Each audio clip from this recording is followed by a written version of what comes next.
Welcome to the Long Thread podcast about spinning, stitching, and weaving by hand.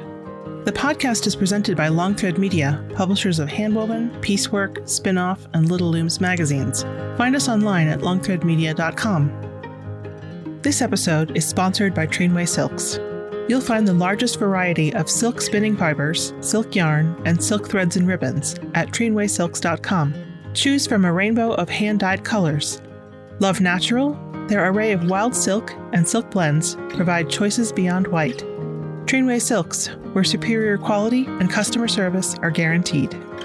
I'm your host, Long Thread Media co-founder Ann Merrow. John Marshall is a textile artist known for his work in traditional Japanese fiber art techniques and his generosity as a teacher.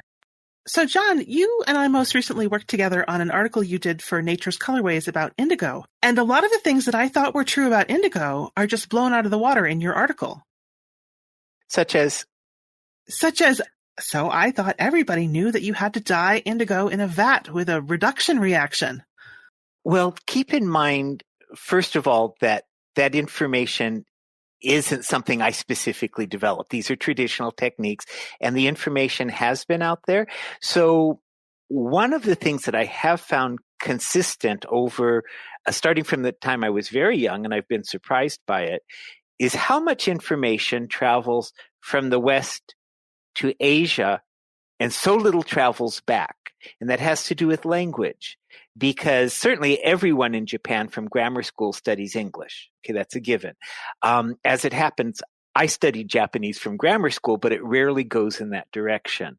And so as a result, all of our research papers, all of our everything is available to that part of the world. Theirs is available to us if we would bother to access it through their language. Okay, so all of this is traditional work. And as a matter of fact, a lot of what was covered in the recent article certainly isn't limited to Japan. The Hmong tribes, the Miao people in Southeast Asia, all do the fresh leaf indigo dyeing. It's quite beautiful. They just don't, they present their colors as beautiful finished pieces. And to them, it's like, of course, this is how you get this color. So why mention it? And nobody from our end is asking. That explains another thing, which is that I had always been taught that it's very difficult to dye green, and that in order to dye green, you had to dye something with yellow and then dye with indigo on top of it. And I can't tell you how often that makes me cringe, because you see that all the time in very reputable books and magazines and newspaper articles, that there is no such thing as a green dye. There are hundreds of green dyes, and it certainly is not limited to indigo. If you go through any traditional Japanese book, you'll find quickly 10 or 15 very reliable green dyes. I don't know what to say beyond that. It's not, I don't know what to say beyond that. As I say, the information is there. And one of the things I hope to be able to do, since, as I said, this isn't information I'm inventing. It's something I'm simply accessing what's there. And I hope the role I can play is as a moderator or a matchmaker of sorts to bring the information to the West and let people know the beauty and wealth that's available to us if we'd bother to access it. And that certainly includes all of these different colors. Now, this might seem off topic since it's not indigo, but recently I was teaching a class in natural dyes on a Zoom, and I have a student who's in India, but she's actually from Bhutan originally. And she's in the process of researching and helping to preserve the knowledge of lac dyeing, which is being suppressed by the government in Bhutan. They're for religious reasons, apparently.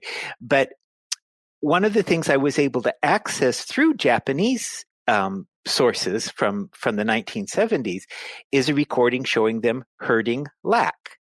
Now, what that means is that they have a whole video series of a man in his 50s. He goes to the tree. The lac is growing on the stem. He cuts down the tree. He hikes up the Himalayas 2,000 feet to take them to a cooler climate because it's summer in the lower areas. So he takes them so that they can survive the heat to a cooler area. He transfers them to a non-related tree. so a tree of entirely different species. He hooks the branch there and he leaves it. In the course of a month, they all sort of scurry off that branch onto the new tree, spend the summer there. In fall, he goes back up, collects those same fellas, collects the branch that he led last time, which now has the abandoned lac, the color, takes them both down to the valley. Now he has the color, he has the fresh insects. They create a whole new crop of lac. He's dependent on the insects, but they're also dependent on the human intervention.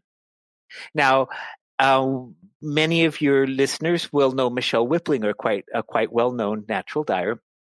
And she used to do a lot of work and travel to India studying the lac and so forth, but she had never heard or seen that before. So I was surprised and shared the video with her as well.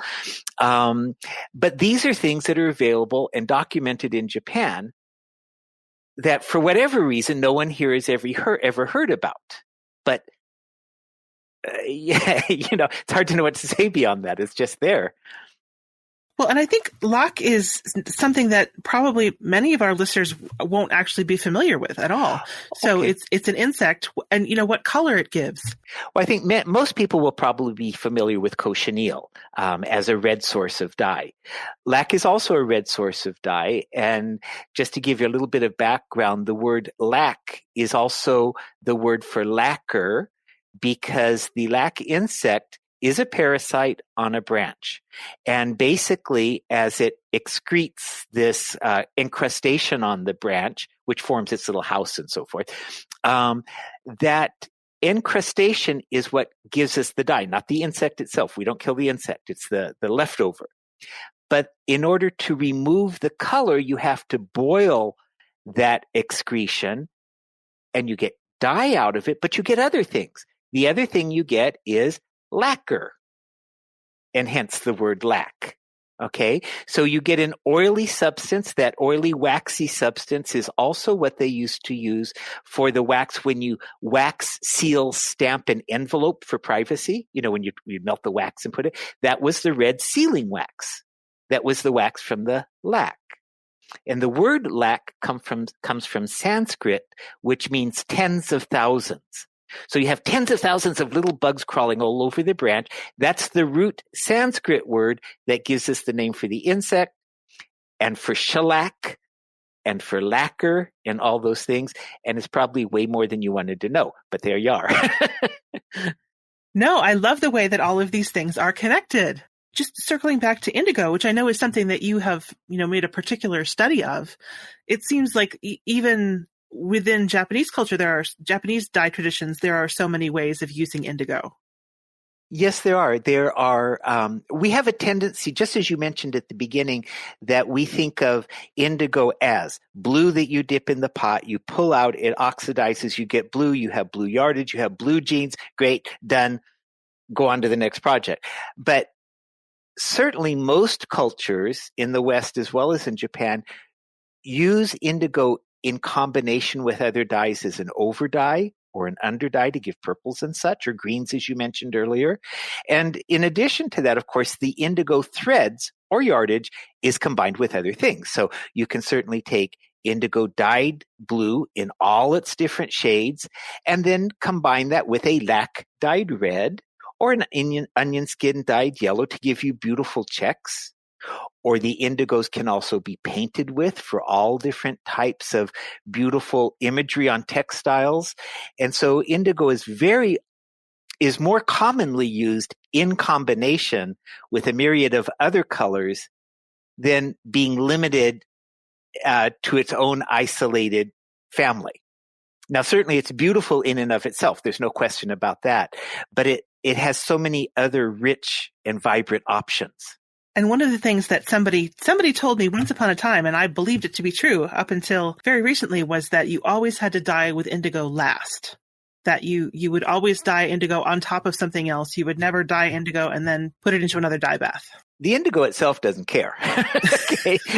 So it's not going to object. So it depends on what you want. As a general rule, if you think of vat-dyed indigo, okay, now again, there are other kinds of indigo, but vat-dyed indigo, if you think of that as a pigment, And when I say pigment, I mean because it coats the fiber. Okay.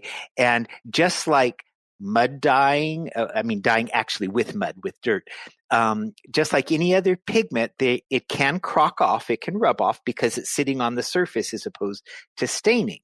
Okay. So if it's sitting on the surface as any other pigment, there's a tendency to mask what's under it. So as a general rule, indigo doesn't have a luster.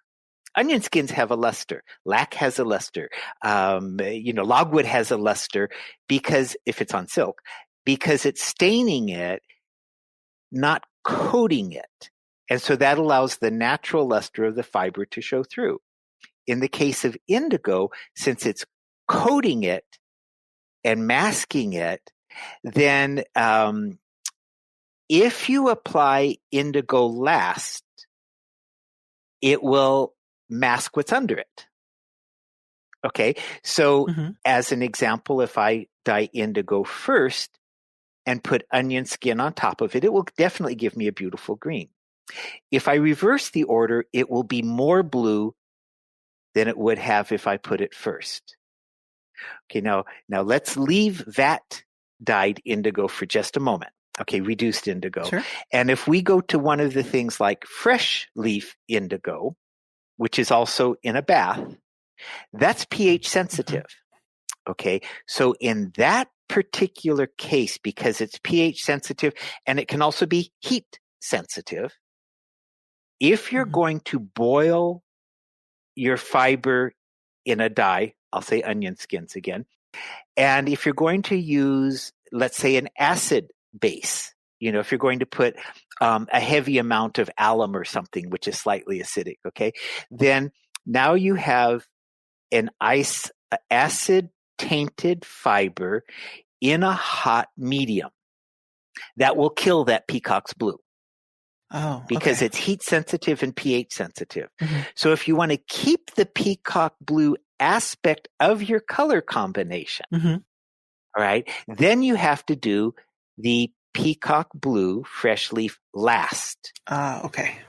Now, if I did it first, it would still be blue, but it would be the navy blue of a vat dyed because it's killed the robin's egg blue quality, that vibrant quality. But if you do it last, then that's still there and you're good to go. This is very, very complicated, and I guess that's why you wrote a book on it, right? You wrote a book called Singing the Blues? Yes, and I shouldn't say complicated, but I should say it's very nuanced, maybe is a better word. Well, yeah, but it's not, once you know the rule, or more importantly, once you know the characteristic, it's no different than cooking. I mean, you don't put gravy down and then your mashed potatoes on top of it. Right? I mean, you could, or you don't put the meringue first and the lemon on top of that. Those are just standard orders if you want to get a result. Or I can make an apple pie by putting the crust first in the apples, and that's an apple pie. If I put the apples in first and the crust on top, that's a cobbler. They both eat well. Yep. Right? Yes. So it's just whatever goal you're after. So the sort of rule of thumb for anyone who's interested is if it's a reduction vat, which is already high pH, okay, if it's a reduction vat, then you can do that at any point because it's a pigment-like dye and doesn't care. When you're dealing with robin's egg blue fresh leaf, that's no longer a pigment-like dye. That stains the cloth, okay, and it leaves the luster showing. So that's now goes back into sort of the other dye like onion skin. Okay. So with that in mind, you need to treat it as a pH sensitive dye and a temperature sensitive dye in the same way you would treat cochineal that way, or many, many other dyes that are pH or temperature sensitive.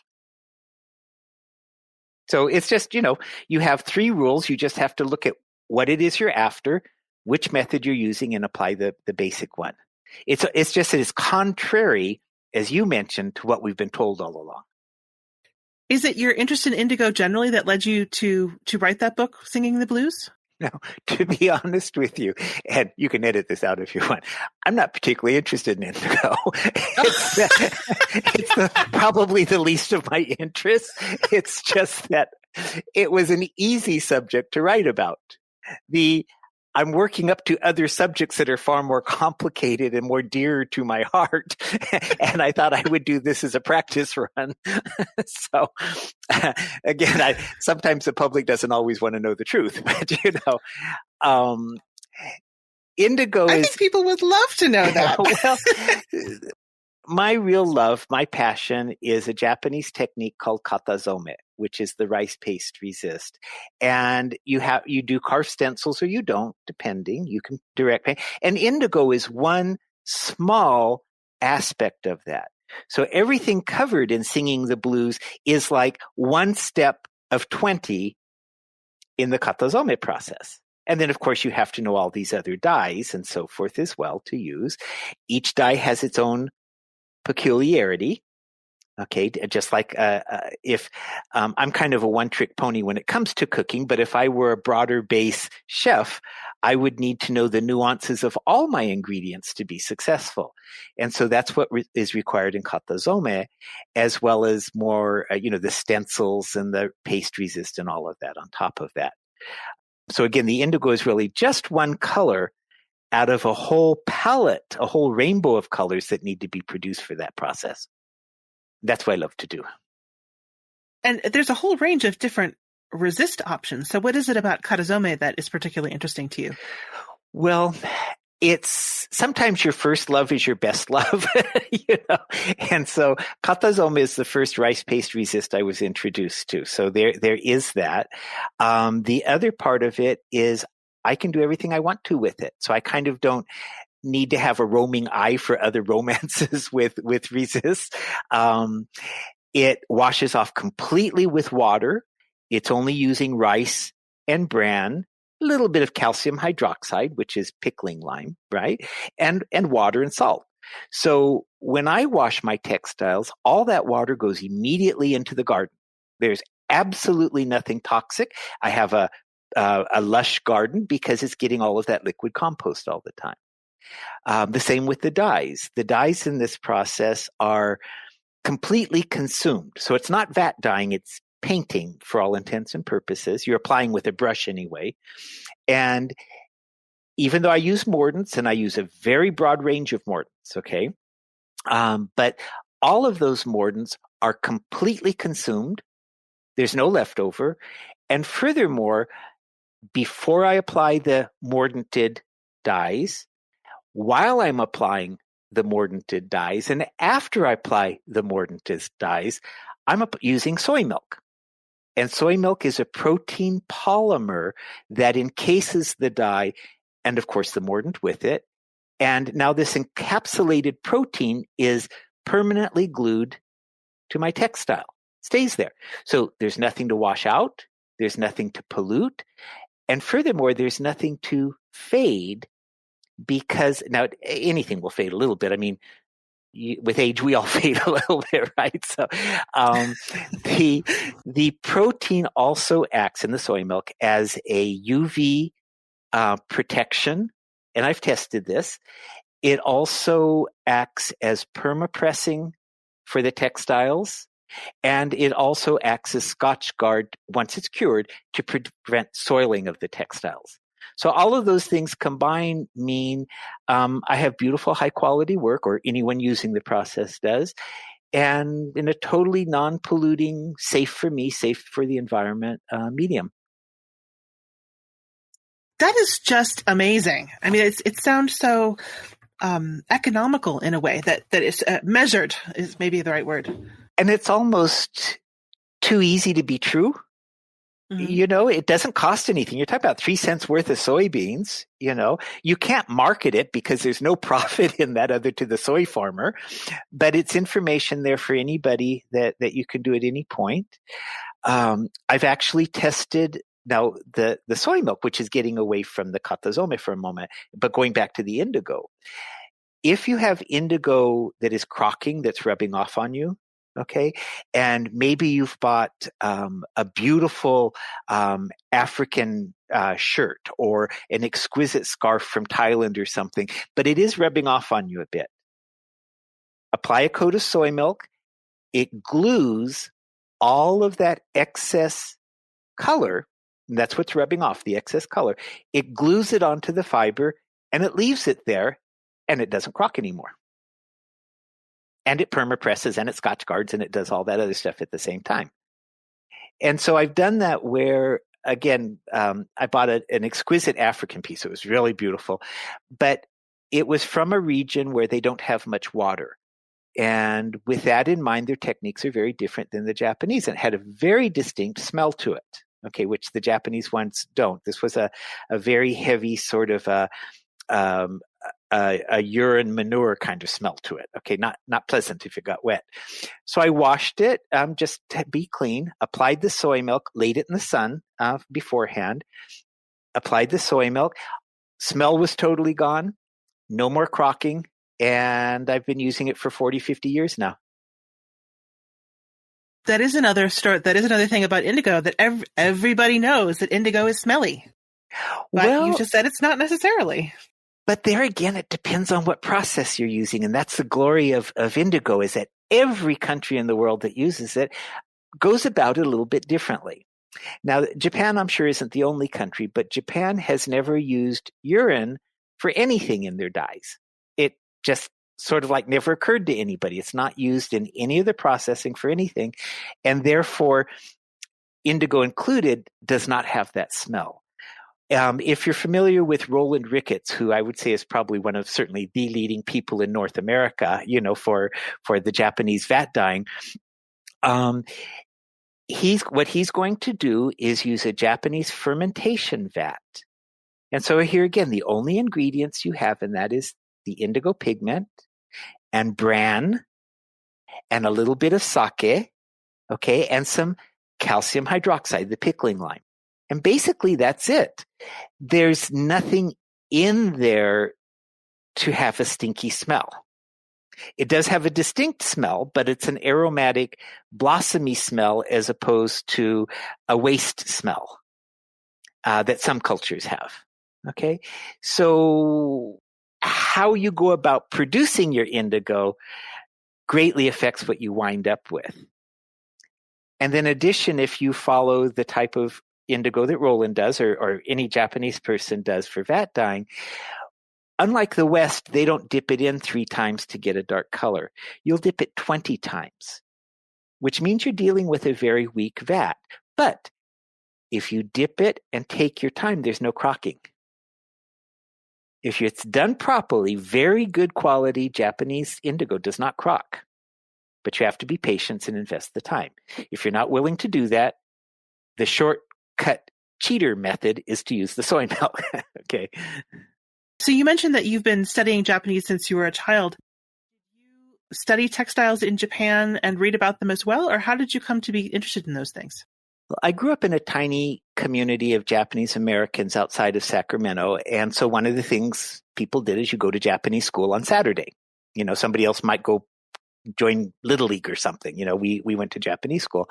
And so when I was 17, I decided I want to go to Japan to study my textiles and things. And so even though I quite honestly did not speak well, because it's an old dialect that we were taught. Okay. It's like Ozark English. Okay. Nonetheless, I could hear Japanese. And so it was easy to pick up standard quickly. So with that in mind, I quickly secured apprenticeship, since I could speak Japanese, among the proper teachers for that. So yes, we studied that.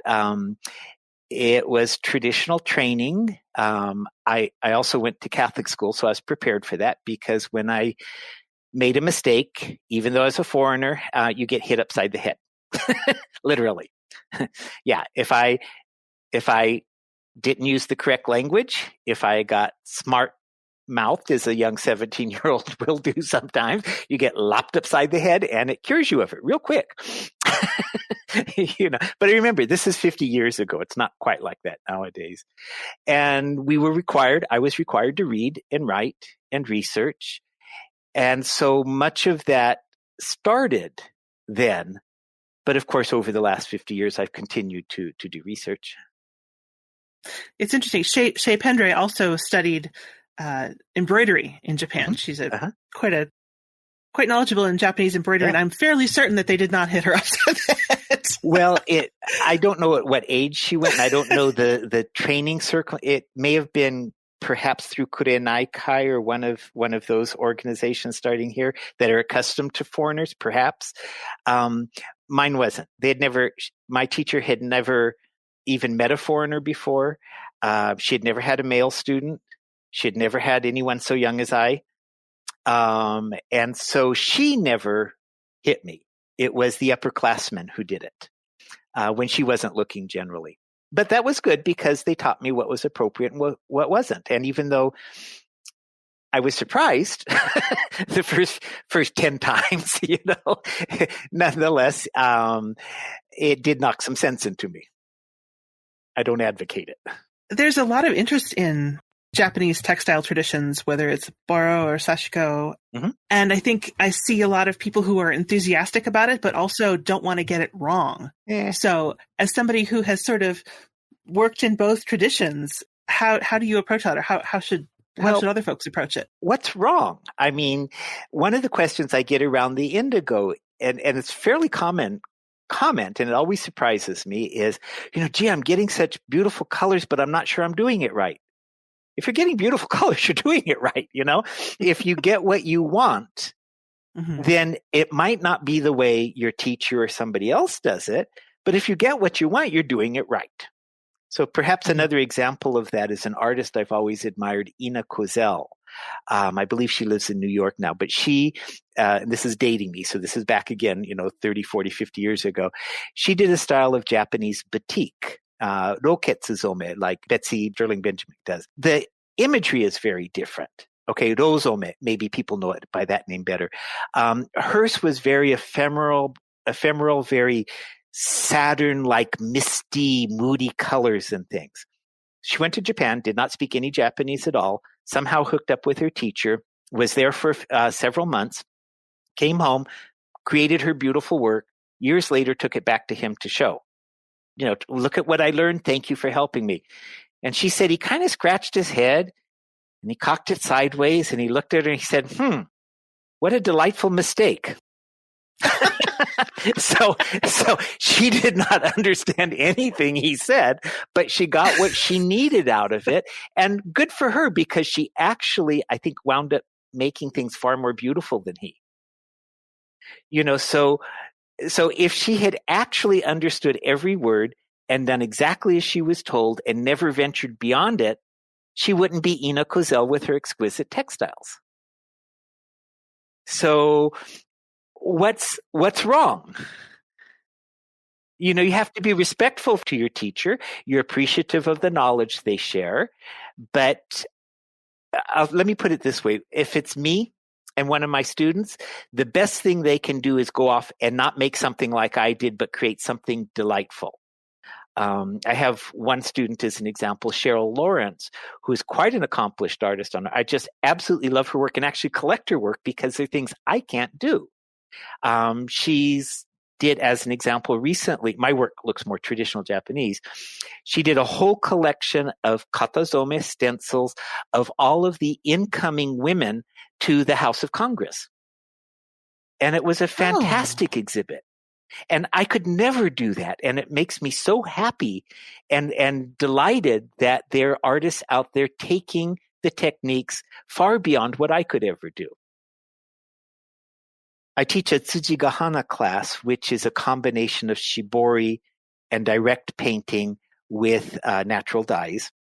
And there were two students who took the class who had never had that before, and they produced just the most delightful, totally non-Japanese things because they were drawing from their own experience. And it just makes your heart sing to see the difference. Anyone can copy something, and we all get limited to our boxes.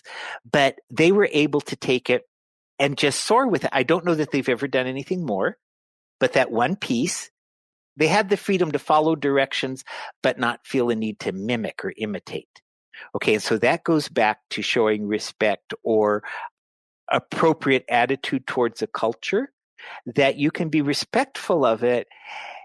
And to me, if you're really going to be respectful and grateful to the teacher, you'll give back something by adding your own imagination. Okay, that's the best way that somebody can repay me, is by adding to the pool of knowledge that we all get to delight in.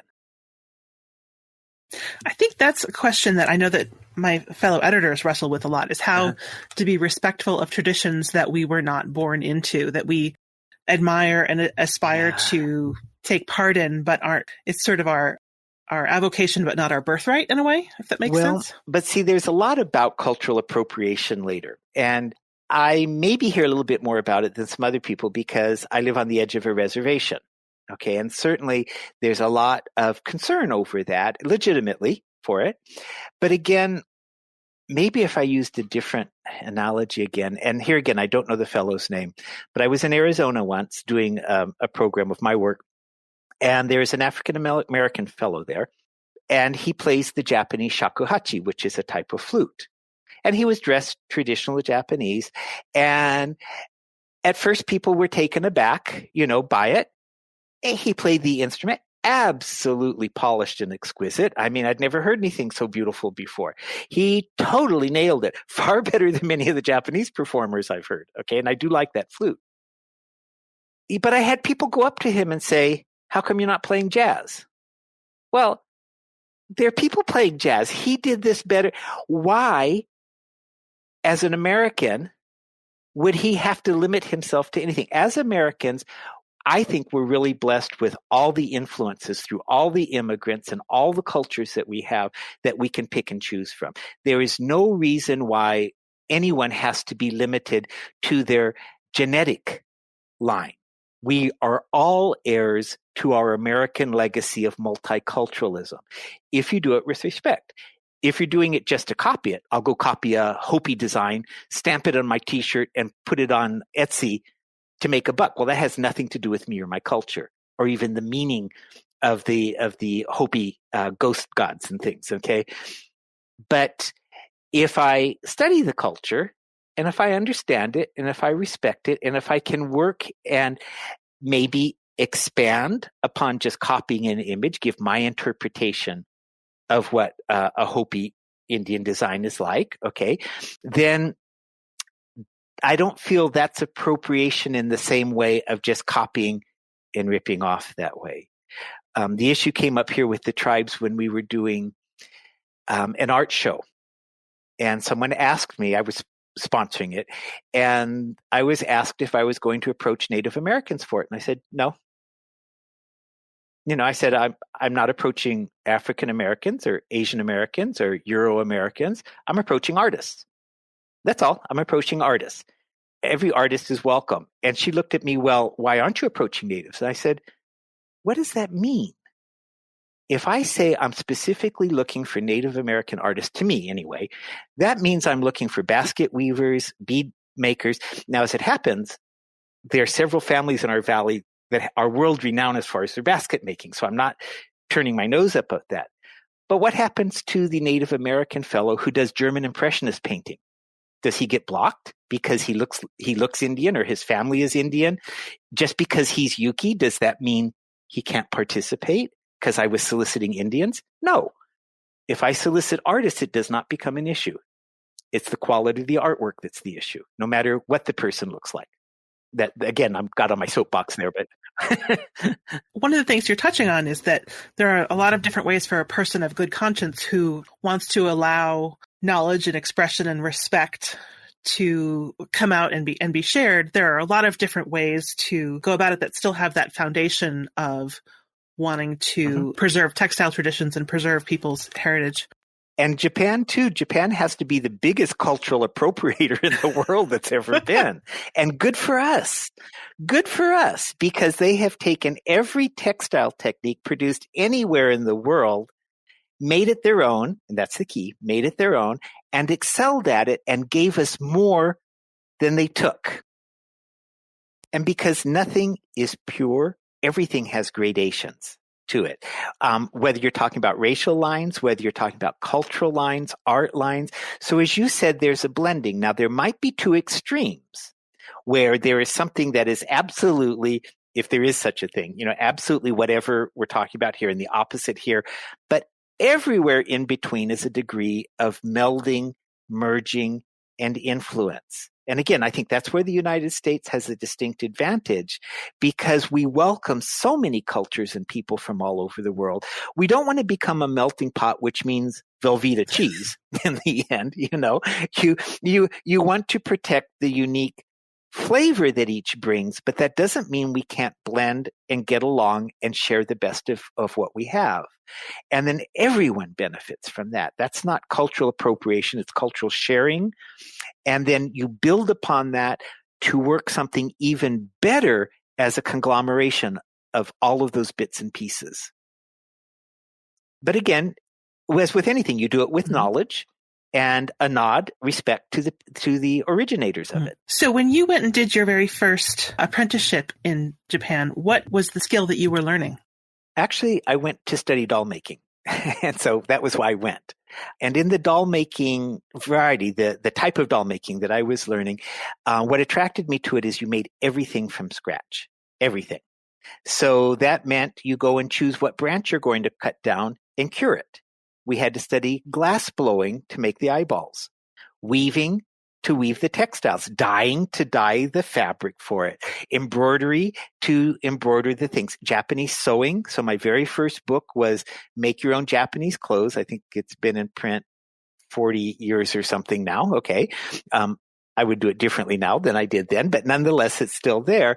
But those were all the different kinds of things that I needed to study, not to master, but I needed a broad, shallow range of knowledge in order to tackle a doll. And then I could delve more deeply as I needed for each topic. And then that was not a good career choice because they take 5 years to make, and which means it's usually 10 years before you can sell it. And in the meantime, how are you eating? So again, that's not something the career counselor in school recommended. But my youngest sister suggested that I take the diminutive patterns of the dolls and focus on the katazome and textiles, which is what I really loved of all the techniques. And so then what did turn into a career was my production of one-of-a-kind art-to-wear garments. And so actually that's what I spent the most of my career doing, is this katazome, creating Japanese-influenced designs, but something you can drive in, and wear to the supermarket if you need to. And actually, I think the very first time you and I worked together, you kindly wrote an article about something called bingata, I think, which is a pigment painting. Yeah. Uh-huh. Yes. That's Okinawan katazome, basically. And so they use it. The Okinawans are the ones who developed the soy milk part of it. That's commonly used in Japan, but in the 1970s, that wasn't used in Japan. It was very rarely used, but when Okinawa was a possession of the United States. And so when it was returned to Japan in the late 60s, there was a huge boom in bingata. And so the type of katazome that I was studying was bingata. And so we had access to all this wonderful information. And as a result, those techniques spread and influenced other Japanese dye techniques so that soy milk is now commonly used. But here again, the Japanese appropriated, rightly so, the Okinawan technique to improve their textiles. And so again, everyone benefited from that. That's one of the questions I was going to ask you is, how have textiles changed in Japan since you started studying there?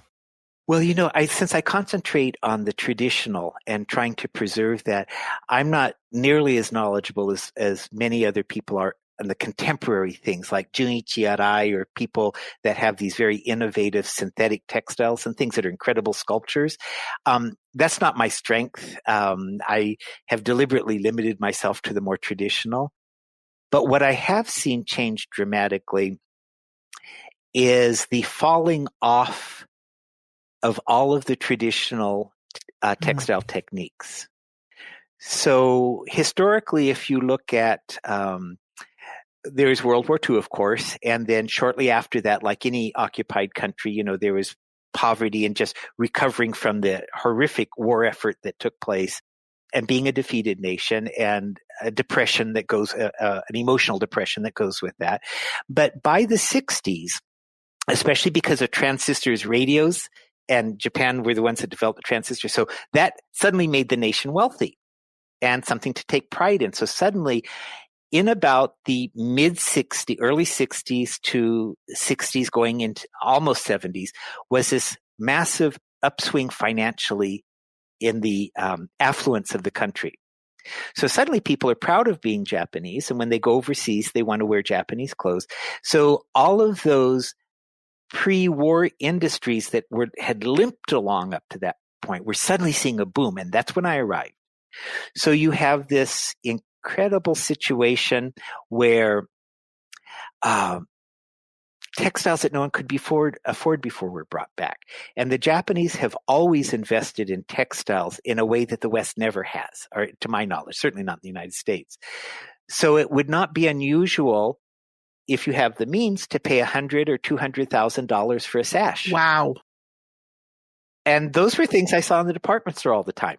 I mean, you go and drool at a distance, but it was not, well, if it's 24 karat gold and platinum woven with mother of pearl inlay on top of it, woven, again, mother of pearl woven, and it's all hand woven in extremely complex jacquard-like patterns with no repeat in 14 yards. So it's not like other jacquards, that have a repetitive pattern. Then suddenly you're talking about something pricey because the culture supported it through purchases. The artist could continually raise the bar of quality because there was someone to pay them to do that and allow them to develop that. If you develop that, nobody buys it, you're sunk. So our culture, we tend to shop for the cheapest. What can I get from Amazon or Walmart or something and pay the least amount I possibly can for budgetary reasons. But that wasn't the case there. And the lac video that I mentioned earlier, that was part of a Japanese NHK, which is their PBS station, NHK broadcast that every weekday at prime time, so everybody in the nation is sitting having dinner pretty much at the same time.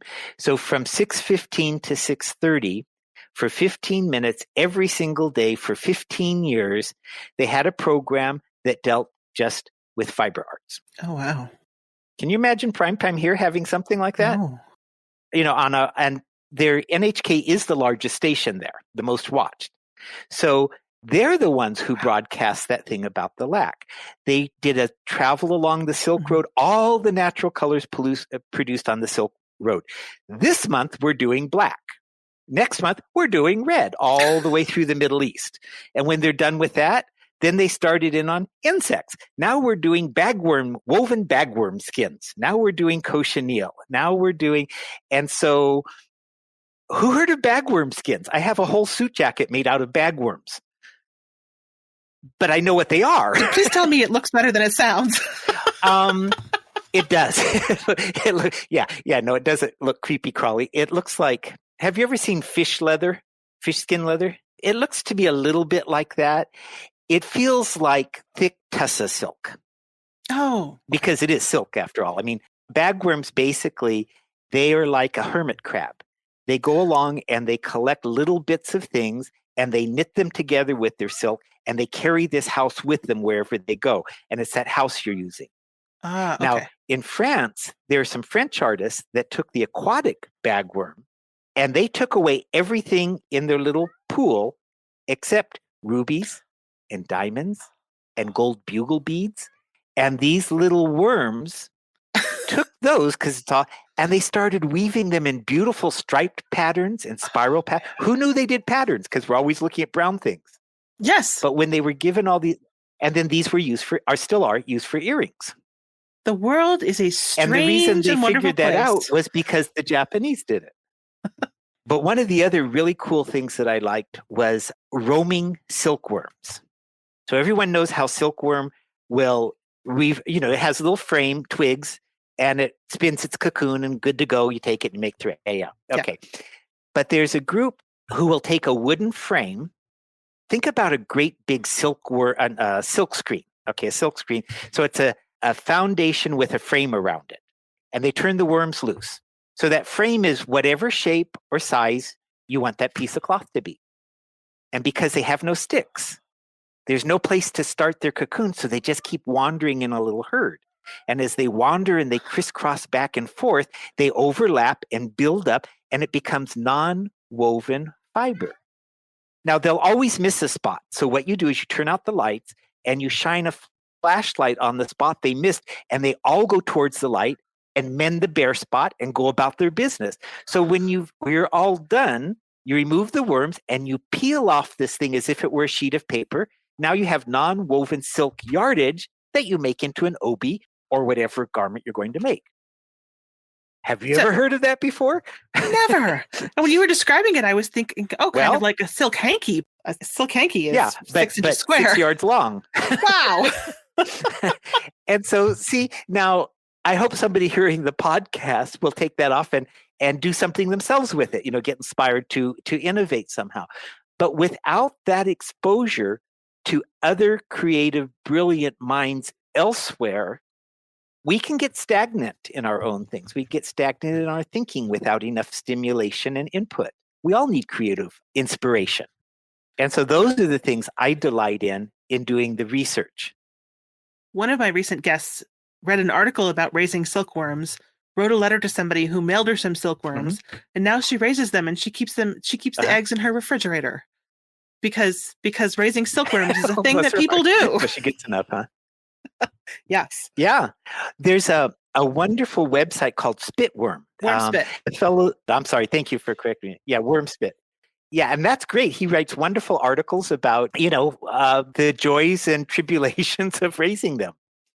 It's a wonderful thing to do. But again, that's not something you grow up thinking, I'm going to be a silkworm grower, right? No, it's funny because I think of people who grow silkworms as being little silk ranchers, but you just told me that there's somebody herding luck. So there's all sorts of insect ranching going on. That'd make sort of an interesting cartoon too, wouldn't it? Little cowboy hats on each worm or something. So in your own work, you're preserving traditional techniques. Do you use a sort of a traditional vocabulary in creating them, or do you sort of use your own interpretations? How do you fit your artistic interests in with your craft and preservation interests? When you say vocabulary, I'm assuming you're talking about a visual vocabulary. Yes. Right? Mm-hmm. There is an experience I had once when living in Oakland where one of the curators from the museum approached me to see my work about pot show. It's the California State Museum, so they often will feature California artists and things. And in the end, I didn't hear back. And so I contacted us, what did you think? And they sent a very nice form letter that is a form letter and gave you no reasons that you could really grab hold of. So I gave her a call back again and say, so really, what does this mean? It's a learning experience. And she hesitated. And finally, in the end, she told me she felt my work was too derivative. Okay. Which is, I think, a legitimate description of it. So what is your definition of derivative, though? She was not someone familiar with Asian art, and she felt that I was simply copying other people's work, which is not the case. So let's put it in a European context. They did a whole exhibition of just crucifixions. Okay, so can you really say that about 300 different depictions of the crucifixion? Really? I mean, where is derivative in that? The artistry is not in the theme. The artistry is not actually in the subject matter itself.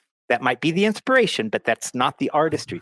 The artistry comes from the manner in which the artist interprets it and depicts it and shares with the world graphically their feelings and relationship with the subject matter. Now, I don't think that deeply about my work all the time, but that's what I was doing. The fact that she wasn't familiar, if she sees a chrysanthemum, she's going to think of all chrysanthemums as being the same and it's just one more chrysanthemum, as opposed to saying, oh, it's just one more paella, you know? So she had a different standard when looking at Western art that she was so familiar with than when she was looking at Asian art.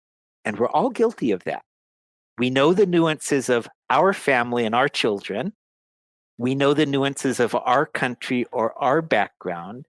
And it's no different than when they talk about world history and it's only Europe. Europe is not the world. When they talk about Rome being the largest city in the world at that time, no, it's the largest city in Europe. Far larger cities in China and even in the Americas. Even in North America, there is a larger one at that time, as it turns out, in Missouri. But that person is seeing a very myopic view, in my mind. So to go back to how I'm doing it, my work does look Japanese for the most part, and I'm happy with that. But I also know I'm limited by that, and I don't mind saying that, which is why I try very hard not to limit my students' boundaries. Because I have a Japanese background in the sense from a childhood, it's a comfortable environment, and I'm totally comfortable designing within that. But my student does not necessarily have that background, and I don't want to force them into it. So the fact that they can take it and adapt the techniques to doing all of the women in the House of Congress, that to me is, as I said, is just pure joy to see them not handicapped by my limitations. Does that make sense that way? Absolutely. What you said about sort of cultural lenses, I think to some extent also matches your formal lens in that, for example, I look at textiles now and I see the differences among them, whereas somebody who doesn't would say, that's just a whole bunch of bedspreads. Aren't they all the same? They're all brown. No. Yes. Yeah. All quilts are the same. So being interested in what... Or all wines are the same if you don't know the difference. Well, that's true. Right? I mean, if you're not a wine connoisseur, if you don't drink alcohol at all, one wine's the same as the next. You're only drinking it to get drunk, right? That's one perspective. But yes, I would say, now tell me this, with all the people that you've interviewed and yourself as well, do you find that novices to this color world can see as many colors as you can? Oh, I'm still pretty well a novice in this color. I'm a dilettante. I don't know. Well, I was having a conversation with my sister recently. She lives in Portugal, and apparently she likes black, and a lot of people there wear black from what I understand, from what she's telling me. And I said, well, what color of black do you like? And it caught her off guard, even though she's worked with clothing and things her whole life. And I said, well, there are all kinds of black. There's blue black, there's red black, there's yellow black, there's maroon black, there's, on and on and on. That pure carbon black has a place, but it's dead in my mind. Going back to doll making, one of the things we learned is when you paint the eyes of the doll. Now, these are Japanese dolls, so they're going to have, quote, black eyes. But nobody has black eyes, really. So what color are you going to make the eyes, even though they're black? If you want a very quiet, contemplative doll, you add blue to the black. If you want an excited doll with a spark of life, you add a little bit of the black. They're both black, but they convey very different feelings. So even black has moods, and that doesn't scream blue or red. It says black, but it still influences how we perceive it. I am never going to look at dolls the same way again. That is well, these are so those are the art dolls, as opposed to manufactured. Yeah. But right now, and most of what you're talking about, Katazome, these are surface design techniques and painting. Is that right? Yes. Mm-hmm. Yes. Have you been interested in things like weaving as well, or is it mostly textiles and what you put on them as opposed to how the textiles are made that interests you? All of that, because they're all color and texture. So I was trained in weaving, but I'm absolutely not a weaver. Knowing how to weave and weaving are two different things. And so within the Japanese textiles, the things I write about and the things I research absolutely include a broad range of Japanese weaving techniques and embroidery techniques and embossing techniques and so forth, and quilting techniques and piecing techniques. They're all fiber, and they all interest me, and they all involve jigsaw puzzles of color and texture that you're combining a collage of textile and color and texture to make something beautiful. The Katazome is also that. You're combining different textures of dyes. Again, the pigment relative to the juice kind, luster, not luster, intense, pastel, fabric exposed, fabric covered, all those things interplay. It's just a bit more dramatic when it comes to piecework. And when you're working with weaving, it's the same thing. Heavy yarns, light yarns, raised texture, flat texture, all those things go into it. They're all artistry working with some sort of a defined palette. What sort of fabric do you use as your substrate, I guess? For my dyeing, I really love the Japanese textiles. Beautiful ones from China. They're much more affordable than the Japanese ones. There's nothing that quite matches the quality of the Japanese silks for the good quality one. When I love Indian tussas, I love rough textured silks. I generally don't work on China silks and things like that because they're a little bit lighter weight than I care to work with. Very typical, and this is traditional again, within Japanese kimono, it's very common to use a jacquard as the basis for katazome. So it'll be a white silk, and it might have a pattern of waves or leaves or whatever, and you do your dye work on top, often ignoring the pattern underneath completely. So when you're finished, that randomized pattern relative to the surface design creates dimension. It gives a relief to the dye, causes the little raised areas of the jacquard to reflect light differently than the flat areas or the lower areas, okay? Even though the color might be black again, if there's a jacquard within it, you get all these different reflections of light within that little black area. And so that's the advantage of using texture. And a tussa would do the same thing in its own way. Back when I was referring to the boom in Japanese art and how they were willing to textiles and their willingness to pay for things that way, it did come to an end. So about the year 2000, they had a huge financial downturn when their bubble, as they called it, burst. And so this had to do with real estate and so forth, which meant fortunes plummeted, which means people couldn't afford these fabrics any longer. So now suddenly you have this abundance of textile being produced in anticipation of sales dropping off completely, but not believing it, so they're still producing, warehousing them so you don't have a glut on the market, because if you put everything out, the prices would drop. So in the end, what happened is there was a huge bankruptcy of this entire infrastructure. And that's one of the things why it's important to me to preserve it, so that I'm sure many of your listeners will have bought in the past maybe bales of kimono a long time back. Those were old things, okay, that people were throwing away and put basically in a trash compactor and sent it overseas, okay? The thing I'm talking about are generally sold more individually, but these are the things that were $100,000 or $200,000 that once dumped could be acquired for a couple $100s. And I'm serious about that. Things, because it's the inherent beauty and quality is there regardless, but the cash value is dependent on what somebody will pay. And if nobody's buying, you take what you can get. So these are the textiles I'm able to collect with this knowledge.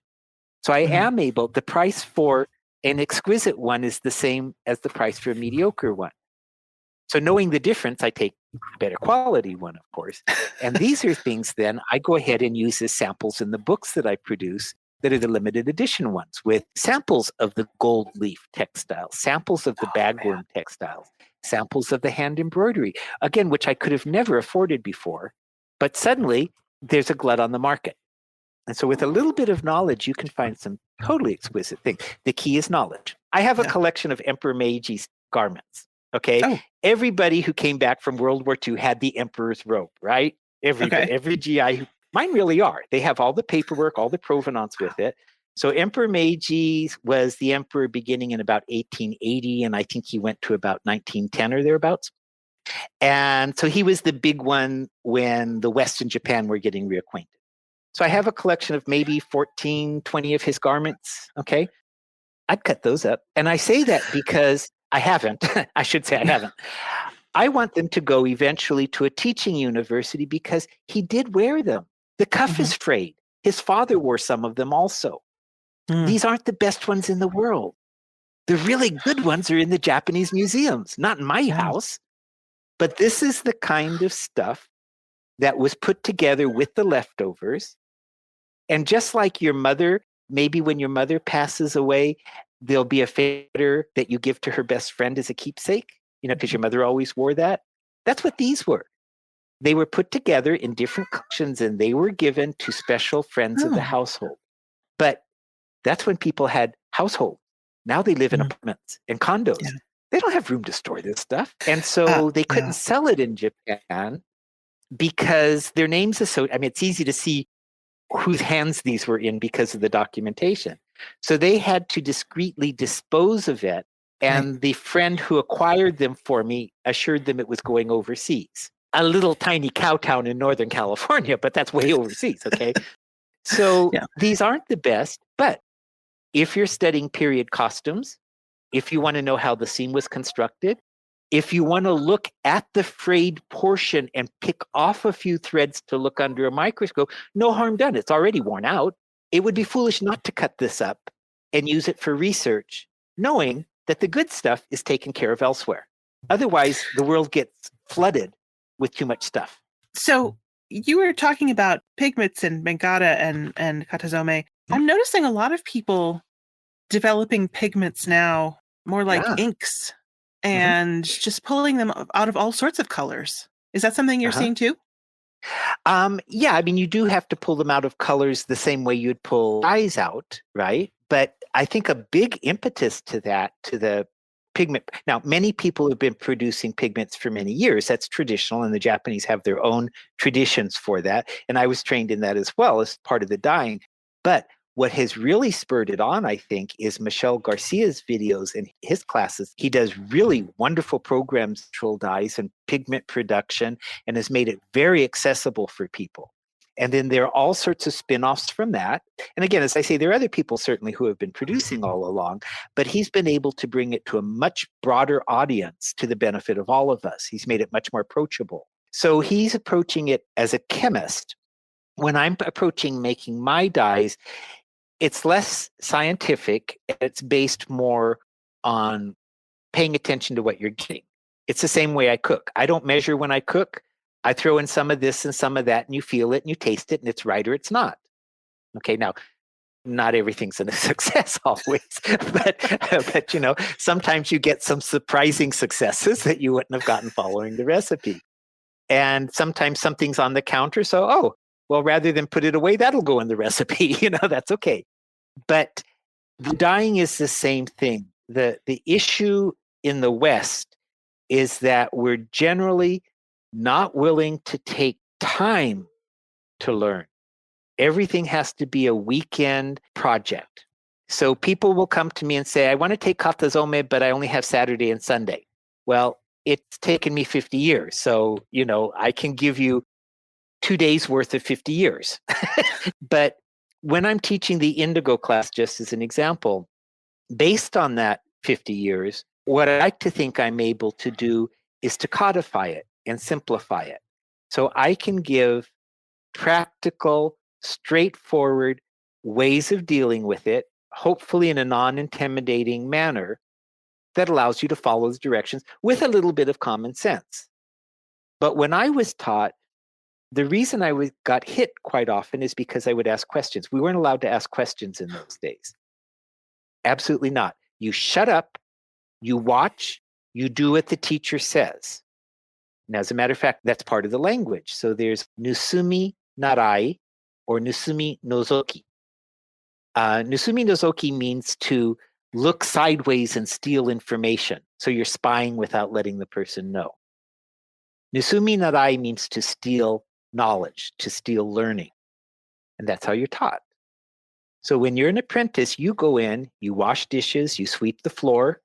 Okay, you're certainly not touching the dyes or the fabric. You do grunt work. And if you're diligent, the teacher's watching you, someday, if you're paying attention, she will slip and do something in front of you. If you're paying attention, you will act like you don't see it, but you'll be watching sideways and then run off and do it. And she's watching you run off and do it. And she spies on you. And when you've done it and you haven't done it correctly, she'll slip and do it again in front of you so you can observe once more. And you do that until you get it right. And when you've got it right, she will slip and do the next stage. But she never comes up and says, this is how you do it, or holds your hand. So it takes, her standard apprenticeship period was 20 years. She died after 5 years for me. Okay. She knew she was dying, so she sped it up and she actually taught me. That's also why I got hit, because the other students weren't taught and they were jealous. But she actually taught me in that 5-year period as best as she could. But the normal system is for you to shut up and watch. And so you're learning on a cellular level, and you intuit how to do things, which lets you tackle just about any problem. If I give you a 1, 2, 3 recipe, that's good for that recipe on that day with those ingredients, but it doesn't give you the deep foundational knowledge to extrapolate out for other circumstances. Okay, and that's the difference between our Western way of one weekend workshop and the Japanese method of protracted apprenticeship. It's the depth at which you learn. And so it's constantly a matter of trying to balance those two things when I'm teaching. Is to give you as rich an experience as possible, to leave you with the knowledge so you can go on and not bother me, okay? But still have a cultural appreciation of what you're getting into. And also know that it's shallow, so that you can go off and research more on your own or through other teachers. And not long ago, one of my students mentioned to me, and I was glad to hear it. She was complimenting me because many decades ago I had mentioned to her, go take classes from as many teachers as you can. And of course, I'm teaching, I want students, okay? But I sincerely believe that if you come to me and take a class, I really recommend you go and take it from as many different teachers as you can, because each one will have some different perspective to give you, some different way of explaining it that maybe I couldn't, or maybe I could give you something they couldn't. But in the end, you will pick and choose the parts that have meaning to you in the manner in which they've been presented, and go off in your own direction without undue influence by any of us, except for the knowledge. In Japan, it's the opposite. Once you've been attached to a teacher, you are not allowed to take, for life, you're not allowed to take classes from anybody else. If you, Anne, have taken classes from somebody else, I'm not going to take you on. In a sense, they're polluted. You've been corrupted by their way of presenting information. Your loyalty is going to be with them. And so why should I have to deal with that? That's the traditional cultural attitude there. One of the things that I keep learning over and over again is that there's no substitute for doing the work. Yeah, and do it again and again. And I think there's also a lot to be said for kind indulgence in yourself without being arrogant. I do see a lot of prideful ignorance, people who are proud of their own stupidity sometimes, okay? And it's always shocking to me.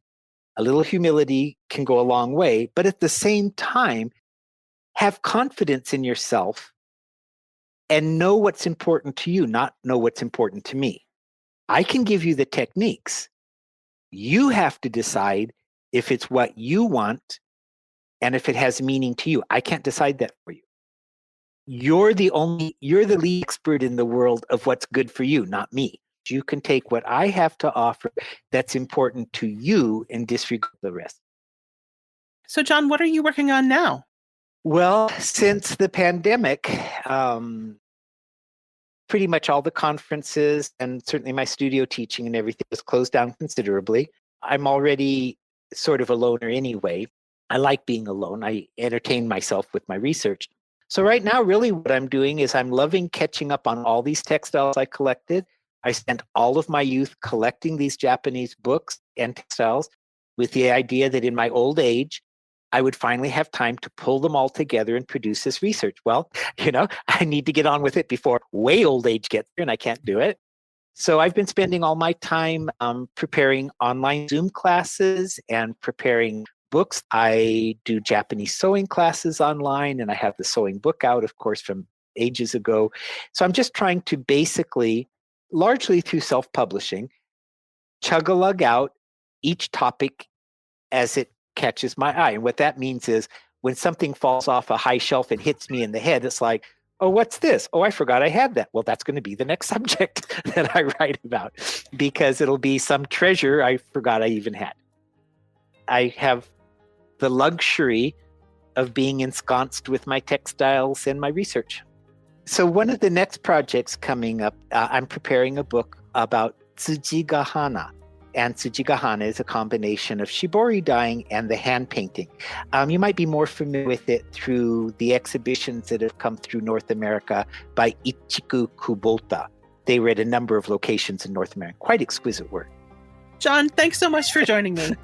Well, thank you. It's been a delight for me to have the opportunity to share all of these interests with you. John's article about fresh leaf indigo appears in our book, Nature's Colorways. Podcast subscribers can get a free ebook edition of Nature's Colorways when you purchase the print edition at shop.longthreadmedia.com. Just mention podcast in your notes at checkout. Thanks to Trainway Silks for sponsoring this episode.